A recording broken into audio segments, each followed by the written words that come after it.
السلام علیکم ورحمۃ اللہ وبرکاتہ۔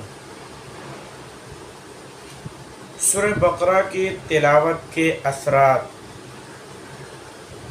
سورہ بقرہ کی تلاوت شیطانوں کو گھروں سے نکال دیتی ہے، جیسے کہ ابو ہریرہ رضی اللہ عنہ سے روایت ہے کہ رسول اللہ صلی اللہ علیہ وسلم نے فرمایا، اپنے گھروں کو قبرستان نہ بناؤ، بے شک شیطان اس گھر سے بھاگ جاتا ہے جس میں سورہ بقرہ پڑھی جاتی ہے۔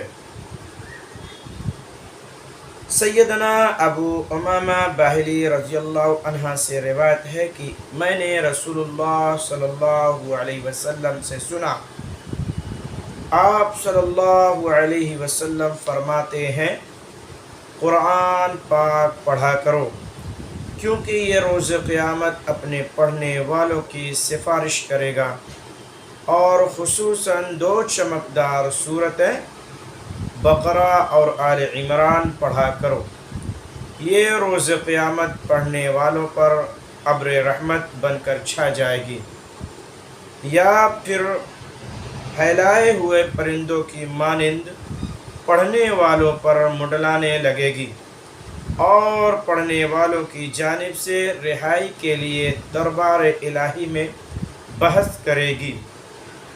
اور سورہ بقرہ پڑھا کرو، بے شک اس کو اختیار کرنا باعث برکت ہے اور چھوڑنا باعث حسرت ہے، اور باطل پرست اسے پانے کی استطاعت نہیں رکھتے۔ سیدنا معاویہ بن سلام راوی حدیث ہیں، کہتے ہیں، اس حدیث میں باطل پرستوں سے مراد جادوگر ہے۔ السلام علیکم ورحمۃ اللہ وبرکاتہ۔ میرے اس چینل پر روزانہ رقیہ اپلوڈ کیا جاتا ہے، ہر بیماری کا علاج، روحانی علاج انشاءاللہ اس چینل پر آپ کو مل جائے گا۔ آپ ضرور اس چینل کو سبسکرائب، شیئر، لائک اور کمنٹ ضرور کریں اگر اچھی لگے تو۔ السلام علیکم ورحمۃ اللہ وبرکاتہ۔